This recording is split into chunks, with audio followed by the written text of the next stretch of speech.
afternoon. It's the Pit Stop, your weekly racing show that focuses on IndyCar and NASCAR racing. I'm Stephen McCollum, and we join you every week here, by the way. Usually on Wednesdays we get it posted up out there, and hey, it's Wednesday, which means your pit stop. You can watch us on demand either on YouTube, of course, at TME Media AZ, or even over on Rumble, rumble.com/user/TME Media is where you can find us on Rumble as well. Of course, you can listen to the audio podcast of the show on your favorite podcast systems. Just search the Pit Stop Talk, or you can search the Pit Stop with Steven. It'll pop up as well, and it'll come right up for you to listen to it. You can follow us on X. You can just search for the Pit Stop Talk and join us in the conversations with the racing this weekend as well. And we look ahead to this weekend's racing. We look back at last car's racing to begin the show. News around the sport as well. Big IndyCar news here today. Silly season's getting underway, folks. And there's some questions on a couple NASCAR drivers, or at least one definitely, on if he's going to be on his same team going into next year. We'll talk about all that in the news segment coming up. But last weekend, IndyCar and the NASCAR Truck Series, they were off. But Sonoma brought us the O'Reilly Series and the Cup Series on the NASCAR circuit.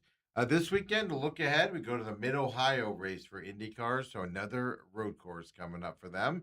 And then the O'Reilly and Cup Series returns to Chicagoland. First time since 2019 for them to go back to Chicagoland. Of course, the Truck Series is off again. They don't get back until they get up to Lime Park up there.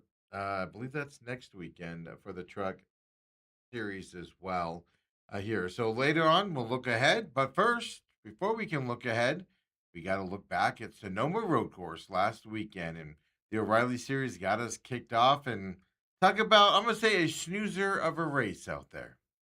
Shouldn't surprise you that Shane Van Gisbergen, he's the best driver when it comes to these road courses. He was a little upset after, of course, getting crashed out at the Naval Base Coronado the week before. Well, so he goes down to the O'Reilly Series here and races both the O'Reilly and the Cup Series last weekend at Sonoma. And in the O'Reilly Series, he got a very convincing victory in Saturday's race. It should surprise no one of his dominance on the road course, especially in the O'Reilly Series. Now, he crossed the finish line 1.324 seconds ahead of runner-up Connor Zilisch. Well, interesting enough, as dominant as Van Gisbergen was, I think Connor Zilisch was a big story on Saturday. He had to come from the rear of the field twice to get that second place finish. SVG's victory was his second over at Sonoma in the O'Reilly Series, his sixth win of his career in the O'Reilly Series. And it shouldn't shock you here either. All on road or street courses for his victories. So far, nothing on the oval side. So with Van Gisbergen and Zilisch running 1-2, well, Junior Motorsports extended its streak of at least one car in the top 10. That streak is now at 76 races, 3 behind the all-time series leader, RFK Racing, who did it back in 2008 to 2010 timeframes. So how dominant was SVG on Saturday in the O'Reilly Series? Well, he led 66 of the 79 laps at Sonoma. He even got a chance to utilize fuel savings after he took the lead after that second stage break. He wasn't even threatened on this racetrack until the final lap. That's when Connor Zilisch did put a little bit of pressure on SVG. SVG was behind lap traffic while saving fuel. Never was kind of a threat here in the O'Reilly Series, though. Now, still a sizable victory for SVG in this series? Well, don't believe me. Let's go to the checkered flag here.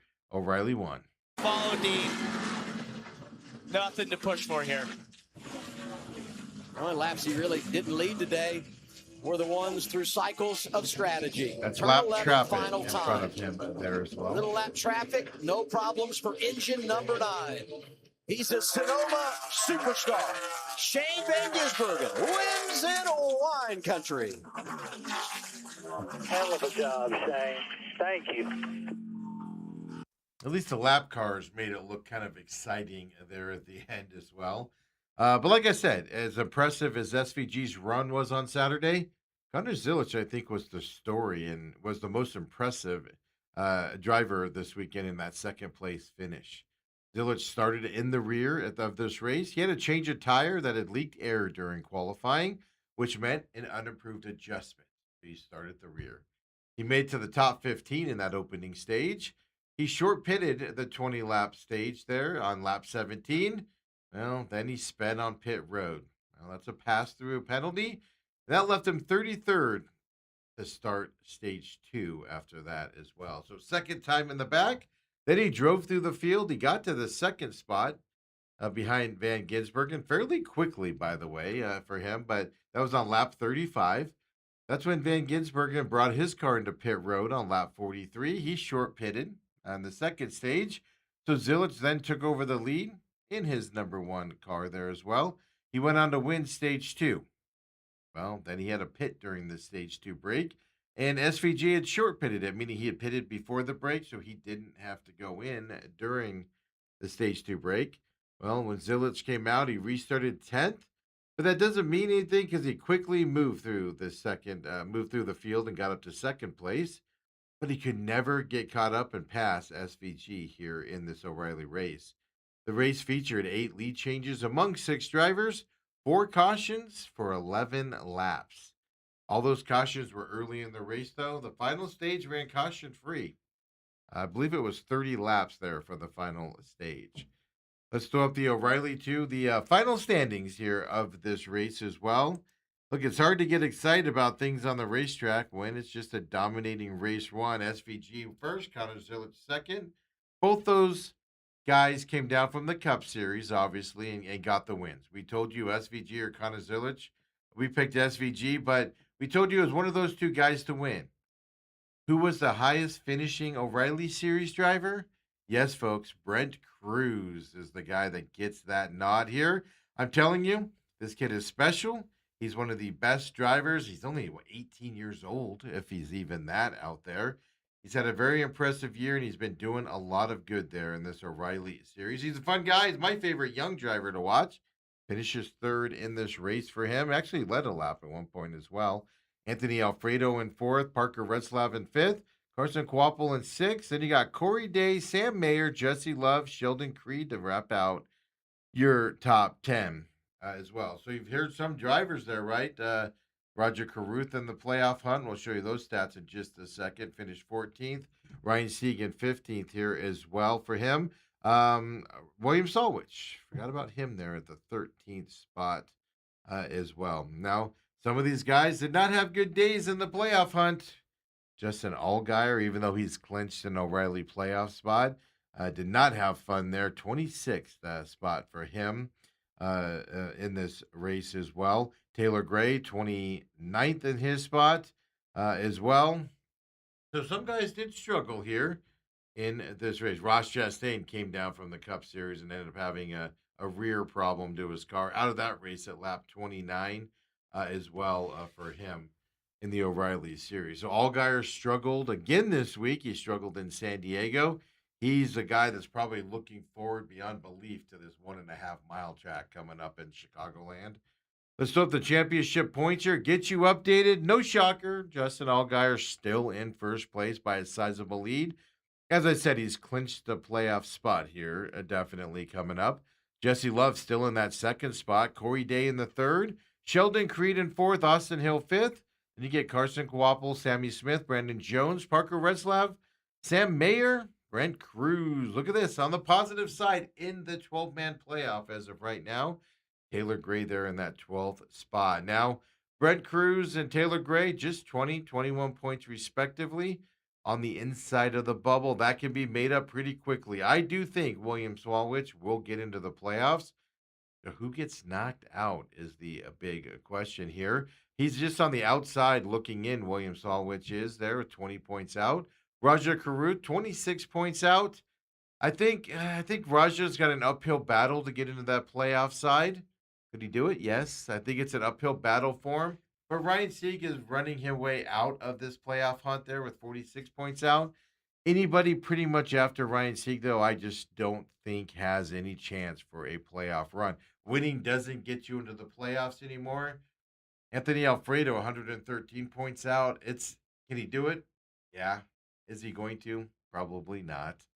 It's just an uphill battle when you get that far out. And Ryan Sieg, I think, is getting on the cusp as well of not having a chance to move on here in the into the playoff run as well for him. So the O'Reilly Series dominated by SVG this weekend. Not a surprise. Watching Connor Zilic manipulate and run through this track was really fun to watch as well for that second place finish. Well, did everybody agree with that? Because we got the ratings here. Of course, all of the broadcasts here for the O'Reilly Series is on the CW. The CW had 1.145 million total viewers for the Saturday's race. Another million viewpoint as well here for them. Now it's a Nelson panel only data is where we get that.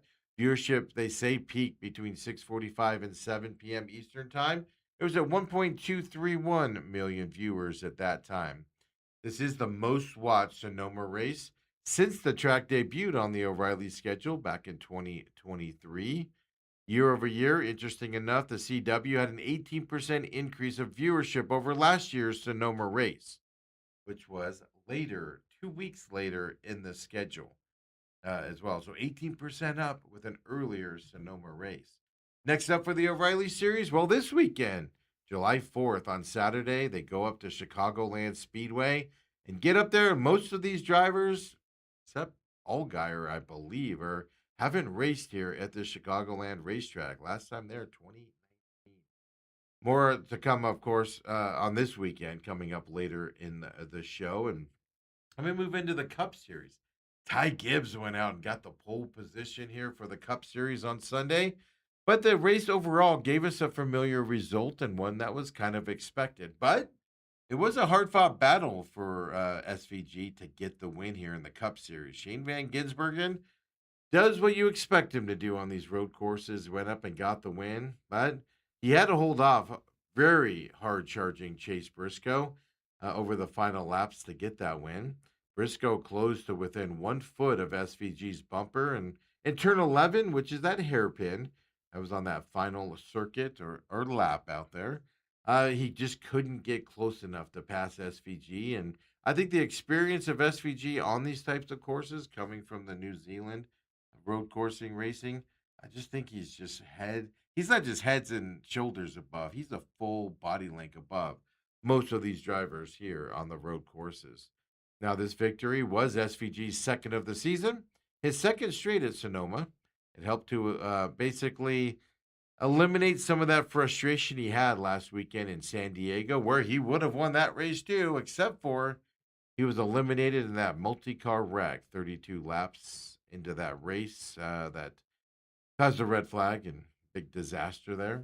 Now, unlike the O'Reilly race on Saturday that he won, this one wasn't as easy.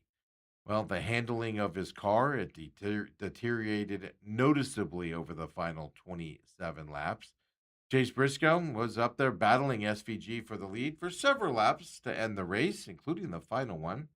Briscoe actually had really good chances to pass SVG and take the lead. Well, but he kept kind of bobbling or sliding, as they say in the racing community. Wasn't able to stay up on him to pass the lead there. His best chance was when he bobbled in turn 1 with 4 laps left to go. That mistake, it cost him a second on the racetrack.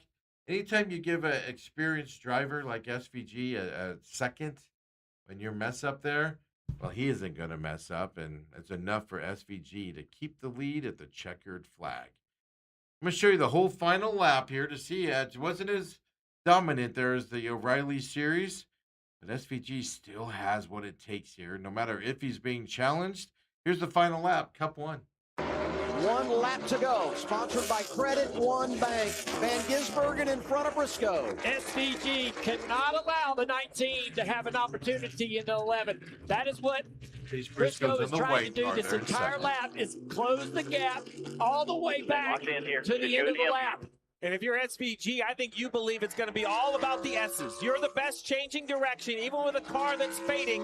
You got to get down into this braking zone. This is the first opportunity that the 19 will be able to collect and get a run on you. Success so far. For now, 97, it's turn 7, and hit your marks down the S's. 19's right there. He wants to be able to keep this distance all the way through the S's, but SVG needs a little bit more of a buffer so that Briscoe can't reach him in the braking zone. We always talk about the importance of turn 10, setting up that run and that opportunity at turn 11. Briscoe's there. He's closing the gap. Oh, he Turn loses 10 a to little bit. 11, 19 is dancing. Here's Shane Van Gisbergen into the hairpin. I fight you. Briscoe charges in, can't make the pass. We're racing in wine country, and Shane Van Gisbergen is the talk to the town. He wins again at Sonoma.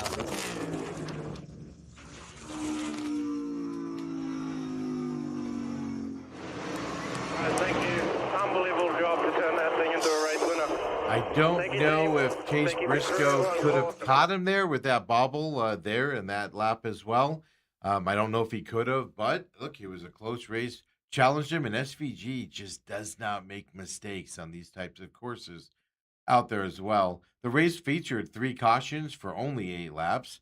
There was only one for an on-track incident as well. The other ones, well, they were for stage breaks and things to that effect.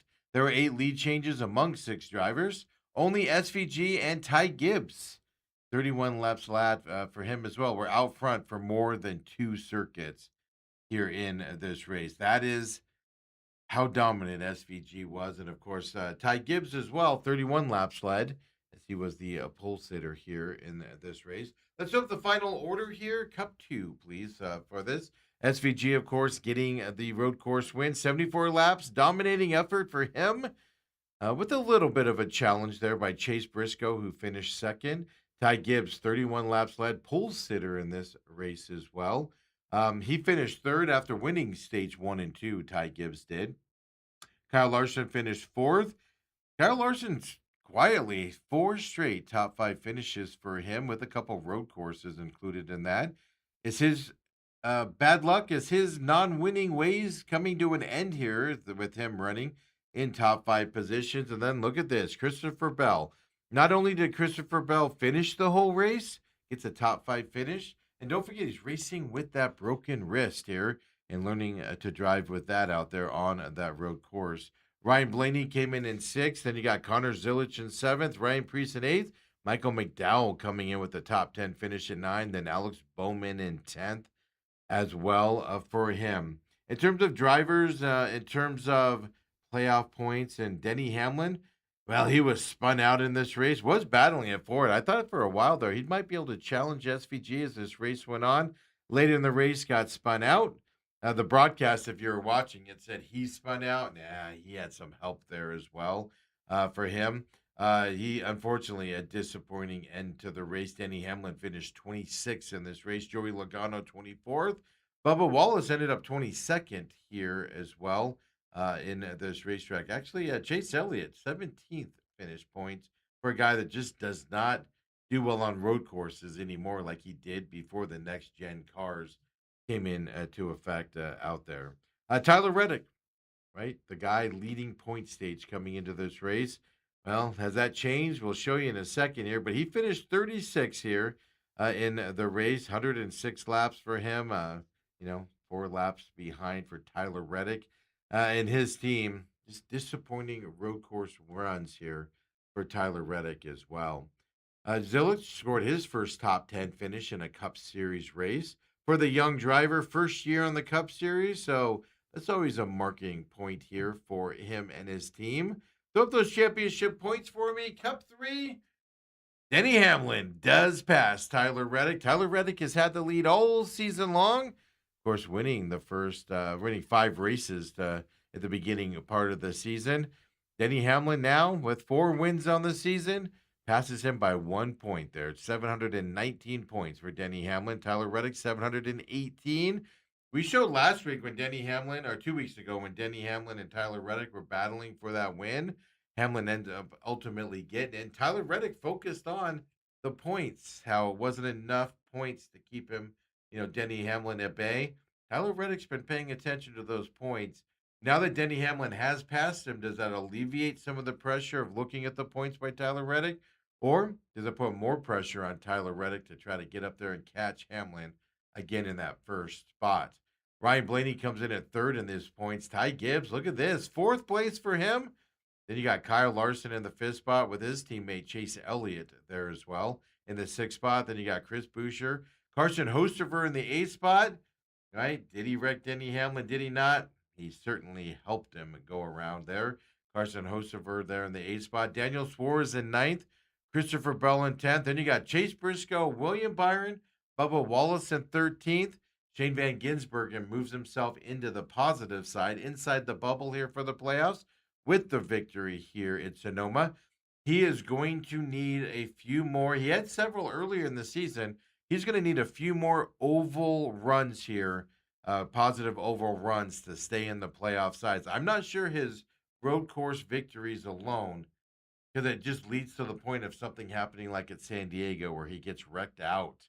No fault of his own that could knock him out of the playoffs. He needs some good, solid oval runs here coming up to stay in the playoff side.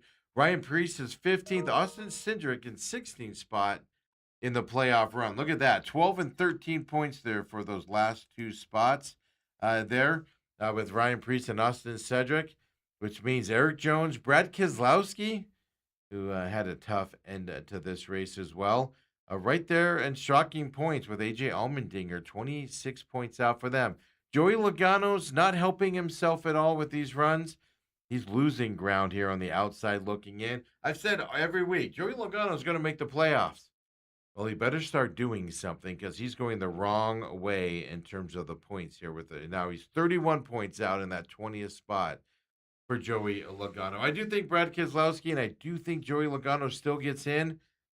Starting to worry about Joey Logano a little bit coming up. So even though Denny Hamlin finished 26th at this Sonoma race after spinning off the bumper of Carson Hocever's car there at lap 64, Denny Hamlin took that series lead by 1 point over Reddick. That's a little consolation prize from getting kind of knocked out of that Sonoma race. Now, the other thing happening right now, of course, this was race 1 of 5. And race 1 is in the books here of the in-season NASCAR tournament. Sonoma was the first race. 4 more to go. There's a huge upset in this as well, at least in terms of seeding. We saw this last year where a lot of big-name guys, high seeds, got knocked out of this race early because of Sonoma, right? Some guys race well. Guys get knocked out in this. And you saw Tyler Reddick, right? Finished in dead last. Well, that should tell you that he lost his number 1 seed in his first round here in the in-season bracket. Throw up that bracket for me, if you will, Kobe. In-season challenge updates for you and who moves on. I know it's a little difficult to read there, but Alex Bowman gets the biggest upset. He was 32nd seed. Tyler Reddick in 1 in your upper left. Well, Tyler Reddick eliminated from the in-season challenge. $1 million on the line here as well. Austin Cindric does beat Brad Keselowski. So that was a 16-17 seed here, battling it out. But Austin Cindric does move on to face Alex Bowman here in this round coming up this weekend as well. Todd Gilliland beat Daniel Suarez in the in-season tournament. Another upset for him. Carson Hocever does do what he needs to do and eliminates Zane Smith out there. Chase Briscoe with his second place finish obviously moves on over AJ Allmendinger. Then you've got, of course, Ty Gibbs with his good run here. Finishing first, moves last year's semifinal or final finalist, I should say. Top 2. Austin Dillon eliminated early this year, going up against Ty Gibbs. Bubba Wallace is eliminated in this with Michael McDowell's top 10 finish. So another movement there. Top seed gets eliminated by Michael McDowell. And then Chase Elliott does move on above Noah Gragson there as well. Now on the right side of the bracket, Denny Hamlin does advance, even though he finished 26 in this race, because Ty Dillon finished below him. There as well, Eric Jones beat Joey Logano. So Joey Logano is eliminated from the in-season tournament. Eric Jones moves on to face Denny Hamlin this weekend. Chris Buescher goes out there and does what he should do against John Hunter and Nemechek. Buescher moves on. And then Christopher Bell gets this race in with his broken wrist. Beats Ross Chastain out there. So it's Buescher and Bell this weekend with the race happening at Chicagoland. William Byron goes in and wins. He's the seed that should have won over Stenhouse Jr. And Kyle Larson eliminating Riley Herbst as the favorite here as well. So it's William Byron, Kyle Larson this weekend, teammates in the in-season tournament as well. No shocker, Van Gisbergen wins the race. Obviously, whoever he's facing gets eliminated. So he eliminates Ryan Preece there with Van Gisbergen's finish at the first spot. And then Ryan Blaney takes out Josh Berry here as well. So Ryan Blaney versus Van Gisbergen. Good news for Ryan Blaney here in this race coming up this weekend is it's a 1.5 mile D-shaped oval at Chicagoland. Blaney's got a good shot to advance here for that $1 million prize at the end of this race as well. So big upsets. There's always some upsets in this. Nothing bigger than Tyler Reddick's last place finish, knocking him out of this in-season tournament as well. On NASCAR.com, I filled out a couple of brackets there. 0, folks. Perfect brackets after last weekend. I don't think anybody had Tyler Reddick finishing in last place and getting eliminated. But 0 brackets out there. I know I didn't in my picks. That's for sure as well. So it's interesting how that does work out here in season. Remember last year it was Austin Dillon and it was Ty Gibbs battling it out for the $1 million at the end. And Ty Gibbs isn't the Ty Gibbs this year. Ty Gibbs was not racing well last year as well. So we got that happening out there, and it's, kind of fun. Like I said, it doesn't change anything for how you're running during the week. It will later on in this. Guys will make some decisions. But it's just a little fun side note here, right? During the NASCAR season here while the races are on at TNT as well. So other in-season challenge to notes coming up, as I told you here. Pay attention. Actually, I told you all about all the eliminations. I apologize. I got confused here on what I was talking about. The ratings for Sunday's NASCAR Cup Series. See, it's not all perfect, right, when you're doing these types of shows. Sunday's NASCAR Cup Series, well, it averaged pretty good ratings. 1.8 million viewers on TNT Sports. This is according to Adam Stern, Sports Business Journal publishes those ratings. Now, big number, but the race was down from 2.2 million viewers for last year's Sonoma event. Again, 2 weeks, mid-July, so 2 weeks later. But also, you got to remember, these guys are racing against the FIFA World Cup out there. Also, a lot of eyeballs on the World Cup right now, not on NASCAR. So, of course, NASCAR this weekend, they go to Chicagoland, first time since 2019 on this Sunday, July 5th. Who's going to be out there? Not very many drivers have raced Chicago back in 2019 either on the Cup Series. We know the O'Reilly Series is Allgaier. Cup Series, very limited there as well. And when we come back here at the pit stop, where we look at the news around racing, we look ahead to Mid-Ohio for IndyCar and the return to Chicagoland. We get you what you need to know about these tracks and who's going to win them, at least we think is going to win them. And then the O'Reilly and Cup Series, of course, is Chicagoland. Come on back, folks.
back here to the pit stop. Welcome back. Our weekly racing show that, of course, we focus on IndyCar and NASCAR out there. We just got done looking back at last weekend's racing before the break. And now we're going to look ahead to the news around the sport and also into this weekend's racing. I'm Stephen McCollum. You can watch us on YouTube, TME Media AZ, or go to rumble.com/user/TME Media out there. If you're more of a Rumble fan, all of our programming is on demand on YouTube and on Rumble as well. Out there, well, The Real Matrix is on Rumble. The only one not on YouTube is The Real Matrix. We're going dark the rest of the week here in terms of our shows. So McCollum on Business, the main event, then The Real Matrix. Well, off the rest of the week. We'll be back next week, Monday morning at 6 a.m. for the McCollum on Business and the main event. Pit stop next Wednesday, of course, and then the Real Matrix gets back posting again on Rumble and on the audio podcast systems next Friday at noon. But you can catch all old shows up as well on YouTube and on Rumble out there. You can catch any of the audio podcasts on your favorite podcast systems. Just search the Pit Stop Talk or the Pit Stop with Steven. It'll pop right up for you. Of course, follow us on X, the Pit Stop Talk. Join us on the conversation, and please join us and like our parent company's page as well. TME Media AZ is where you can find our parent company as well, and lots of news out there around the racing world. Let's get into that news and big IndyCar news here. We knew Felix Rosenqvist last week. We talked about him leaving his team, and we weren't sure where he was going to go. Well, he has a new partner out there because it was announced this week. Scott Dixon is set to complete his 25th and last season with Ganassi in 2026. Yes, this is a big deal. This would be like Tom Brady leaving the Patriots and going, to Tampa or something to that effect, if you're a football fan. Yep.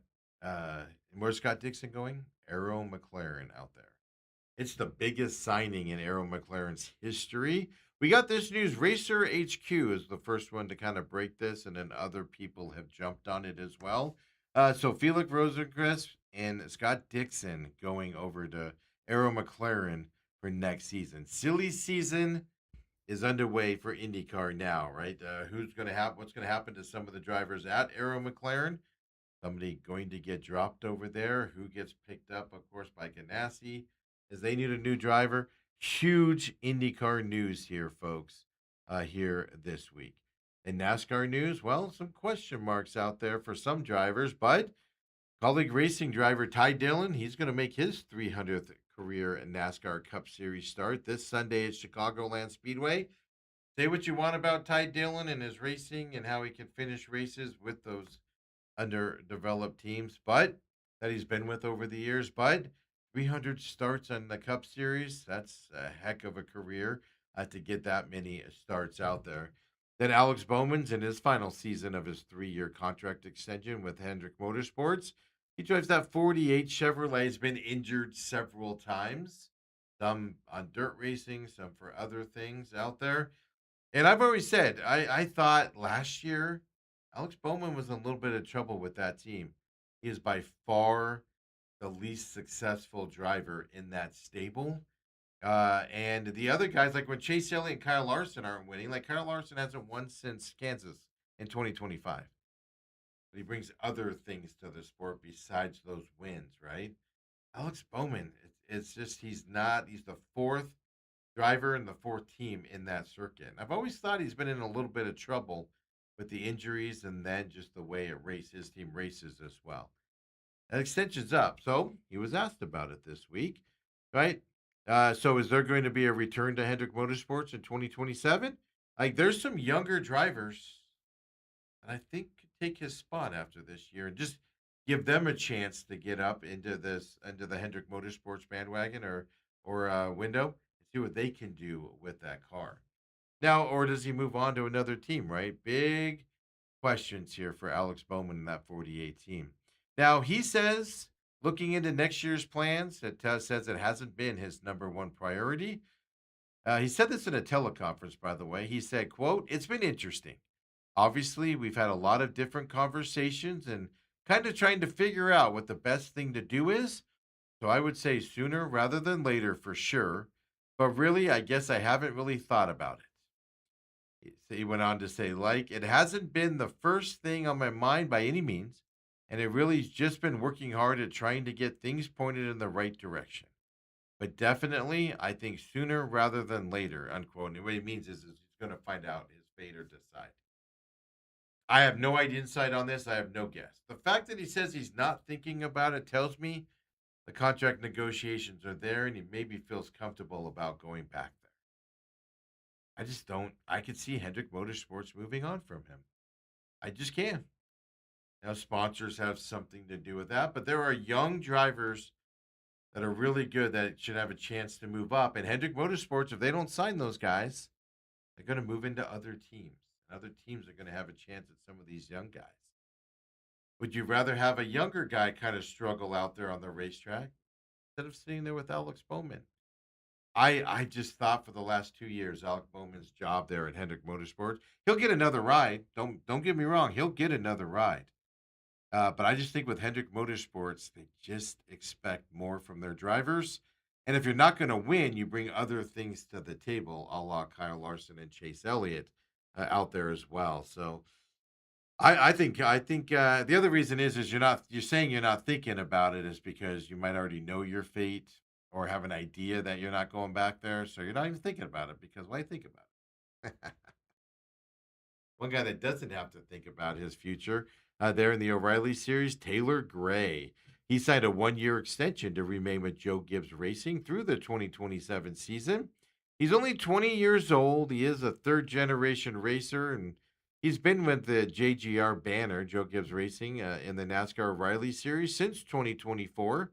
He's been full-time for the past 2 seasons, and a year extension for him. I just was reading more about that and Joe Gibbs Racing and just the way they talk about Taylor Gray with his maturity, what he's learned, how he's willing to learn there. So another 1 year. The one thing about that is the 1-year extension kind of tells me you got a year to keep proving yourself, kid, and then we'll decide what we're going to do after that. 20 years old in that NASCAR series for some of these teams is old in the O'Reilly series. Again, young kids behind him, ready to move up and get a chance. It'll be interesting to see, but 1-year extension there for Taylor Gray as well. And now, well, this weekend in racing is we're going to talk about it. Indy cars at Mid Ohio, back to a road course again. NASCAR Truck Series is off. They're going to Lime Rock coming up next weekend. NASCAR O'Reilly and Cup Series, well, they returned to an old staple. Now, Chicagoland was built in 2001, but hasn't been raced at since 2019. So not exactly a long history there, but they are returning to this track here for the first time since 2019 for the O'Reilly and Cup Series. But first, let's talk about IndyCar and this weekend. IndyCar getting back after their off week here. Another road course this weekend. Of course, they last raced Road America a couple weeks ago. Now, since IndyCar has been off, let's get you updated on the points standings going into this weekend. So, Indy 1, please. Alex Palou, not a shocker, still leading this. I think he might have gotten more points here during the off week, right? Feels like it almost. 374 points for him. David Malakis, who has 3 runner-up finishes this year. They're kind of lagging behind, can't get to that first spot there, but he's 314 points in that second spot. Kyle Kirkwood, who's not good at road courses or street courses. Yeah, he's 313 points right now, 1 point behind David Malakis there in that third spot. Christian Lundgaard, who just won Road America, is really good on these road courses. 297 points is where he's sitting right now. Pato O'Ward hanging on to that 5th spot. Yeah, he's had some troubles here lately, Pato O'Ward. But he's just, to me, it's just he's any day now going to get to that victory lane or at least podium here this year. He's just outside. He either barely misses the podium or he finishes really far down because of an accident or something. But Pato O'Ward in that 5th spot as well. Now, what about the Mid-Ohio sports car course out there? It's a track that's 2.258 miles in length. 90 laps for IndyCar coming up this weekend. 203.22 miles is what they're going to run.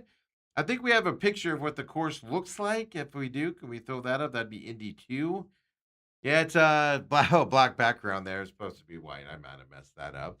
But you see there, right? It's got that long extension at the top here. So you got the straightaway, a quick turn, and then a straightaway again. And then you turn into another straightaway before you get into that roadside coming up here as well. Now, qualifying Saturday, 2:30 p.m. Eastern. FS1 as usual. That means 11:30 here in the West Coast as well. We record this show in Phoenix. We go West Coast time at this time of year. The race is actually on Sunday, 12:30 p.m. Eastern time. So roll out of bed after your fireworks and festivities on July 4th.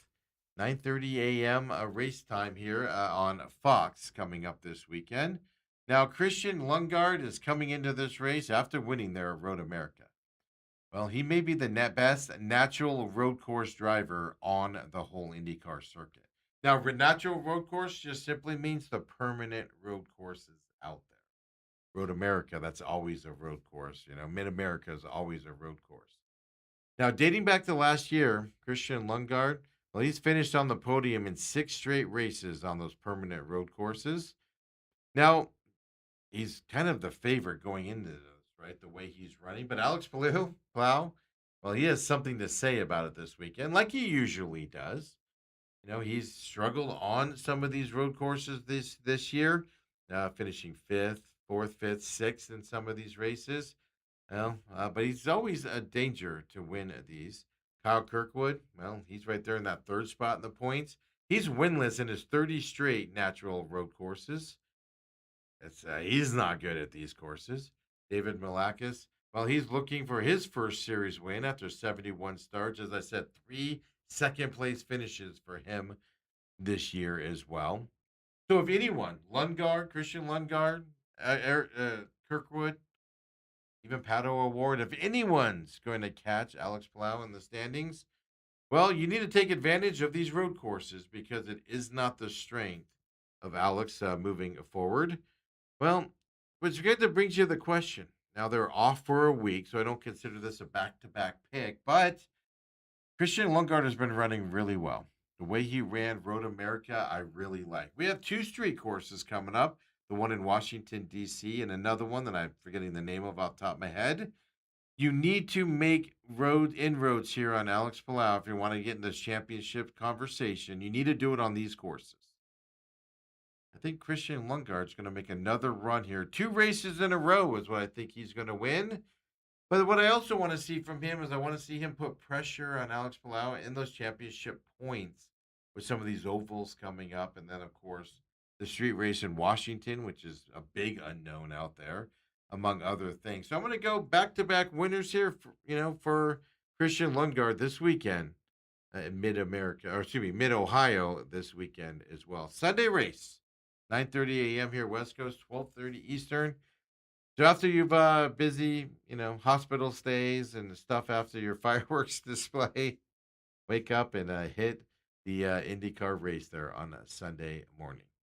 Now you got NASCAR, right? Racing at Chicagoland. We've talked about it a lot here. It's over in Joliet, Illinois, which is about 45 miles outside of downtown Chicago, kind of to the southwest of it as well.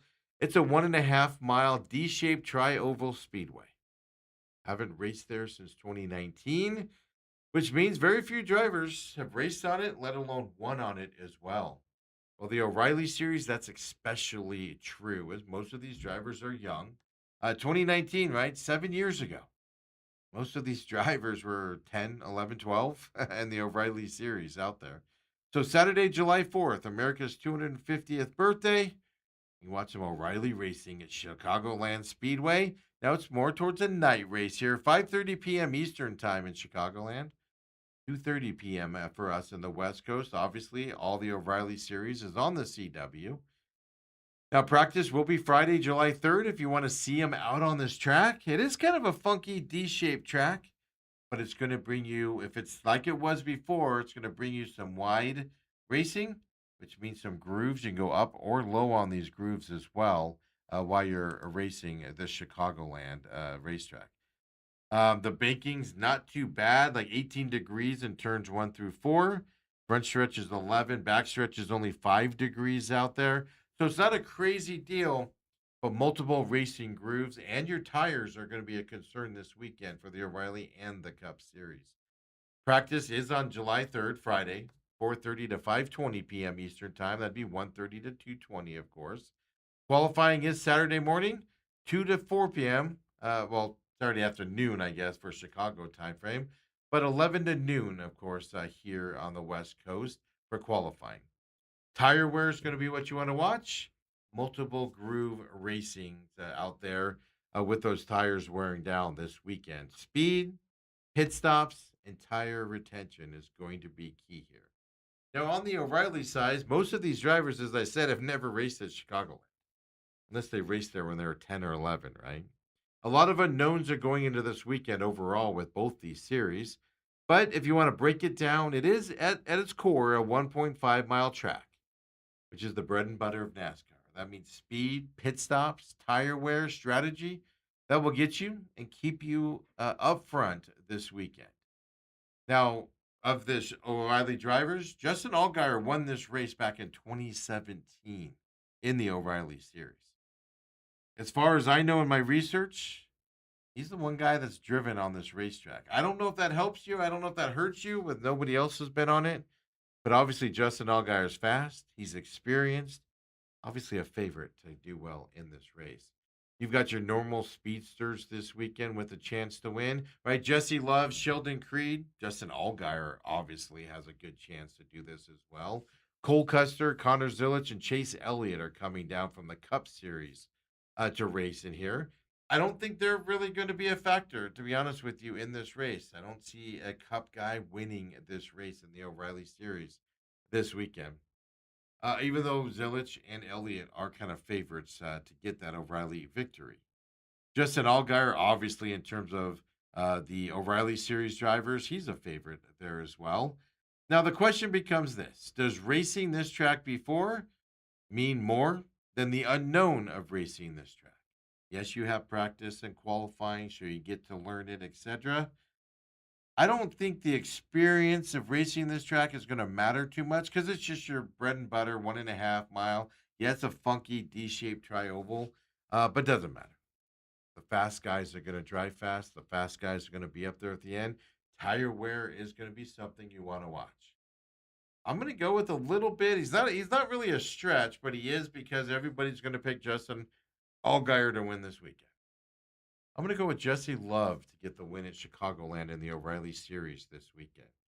Hasn't got up there in the win, right? He's finishing up his O'Reilly season, and then he's moving up to the Cup Series. I want to start seeing some things out of Jesse Love, and I think we started this weekend with him in the O'Reilly Series. You know, we just talked about the experience and everything in that O'Reilly Series, and when we go to Cup, it doesn't change too much going to the Cup Series. The Cup race is going to be this Sunday, of course, at Chicagoland. Now, it's a night race, so you can get up, watch the IndyCar as you're recovering from your fireworks and party festivities of July 4th.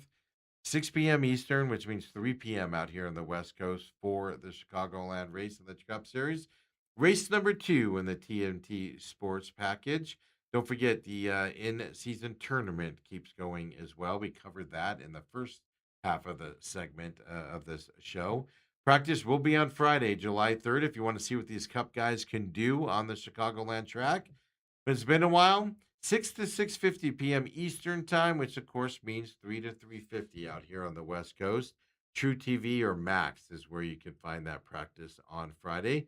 Qualifying will be on Saturday morning, July 4th, or Saturday afternoon Eastern, morning where we are early afternoon, 3 to 4 p.m. Eastern, which means noon to 1 p.m. here on the West Coast. Again, Max and True TV will get you that qualifying action.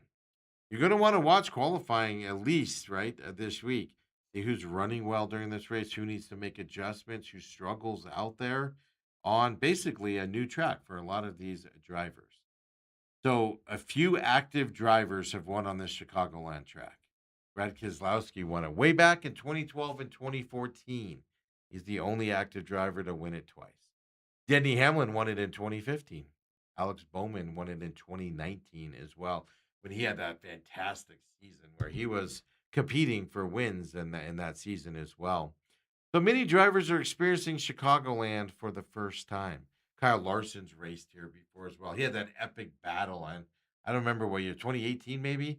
Him and Kyle Busch, who won a lot of times here at Chicago of racing. Of course, left us here a few weeks ago in this world. Out there, they had a fantastic battle there a few years ago here at Chicagoland as well. NASCAR's been replaying some of those clips on their social media feeds here the last or this week, excuse me, going into this race. But do the Fords have anything to compete on this 1.5 mile D-shaped oval? If I was going to look at a Ford, it would be Ryan Blaney to win. He'd probably be the only Ford. Brad Keselowski, I just don't see it. Even though he's won here twice, just his team and his car just doesn't seem to get the wins very often. So if I was looking at a Ford, I'd say Ryan Blaney. If I'm talk Chevy, Kyle Larson will have the speed. Kyle Larson races on 1.5 mile ovals pretty well, but he has been struggling to win on the Cup Series. He hasn't won since Kansas in 25. Now he's had 4 straight races of top 5 finishes, including the 2 street races, right? San Diego and Sonoma. Is his luck changing? Is he getting better to where he's going to get a win coming up here? He's always in the conversation, but you can't pick him because he can't get over the top. Chase Elliott has cooled off since his 2 victories earlier this year. So can he get up there? Absolutely, he can be there. It's just I don't know if he can pull it off at the end, to be honest with you, here at this racetrack. Now, to me, it's the Toyotas that have the best chance to win this weekend. Now that we've gone through the 2 road and street courses, right, San Diego and Sonoma, of over the last 2 weeks, Denny Hamlin, does he get back into victory lane? Right, he won those 3 in a row. Not good at road courses. You knew he wasn't going to win those 2. He knew he wasn't going to win those 2. So does Denny Hamlin get back in the running of here at this track? He's obviously won here before, raced here before as well. That experience push him up there. Does Tyler Reddick bad luck end? By bad luck, I mean not finishing last. Right, he lost that point battle. Is he motivated to get back up there? Or does he continue to struggle here as the season goes on after that unbelievable start? Can Tyler Reddick in 23:11 get him back into the victory lane? He's going to be competitive this weekend, Tyler Reddick is. He has been on the 1.5 mile ovals. It's just, can he get over that hump? We know his teammate Bubba Wallace doesn't seem to be able to. Does that mean Tyler Reddick can do it? I would actually have normally Christopher Bell as a chance to win. This is the type of racetrack I would actually pick Christopher Bell to win in. But that risk brings a lot of unknowns into Chicagoland. Yes, he was able to finish Sonoma last week on a road course. Right, left turns, right? So a little bit easier this week on Chicagoland. Just still some variables there. I'm just not going to be comfortable picking Christopher Bell here as well. So a lot of unknowns in this race. But Denny Hamlin has run this track. He's won here.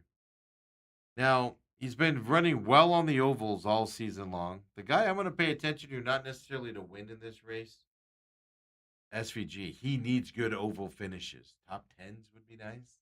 Even top 15s, keep those points up with the street races, right, as he continues to grow through those. It's easy to pick here, right? Tyler Reddick, Kyle Larson, your speed guys out there on this racetrack. I think experience on the Cup level is going to win you here. And who's running better than Denny Hamlin right now on these ovals? Nobody. Your tire wear is going to be a concern, so what's that strategy? Denny Hamlin's just, in the past, he'd get mad in his car when his pit crew had issues. Now he's like, oh, shucky darn, we'll overcome this, boys.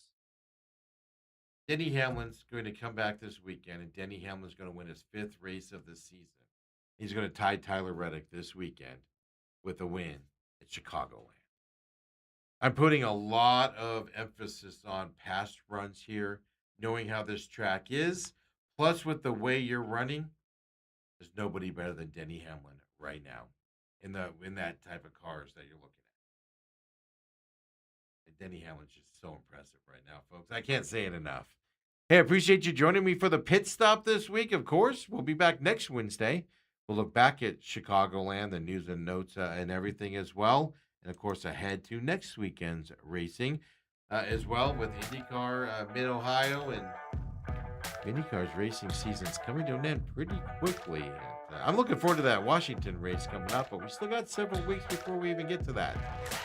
Folks, you want to join me next week as well? Share us with your friends. Catch us on YouTube, TME Media AZ, on Rumble as well.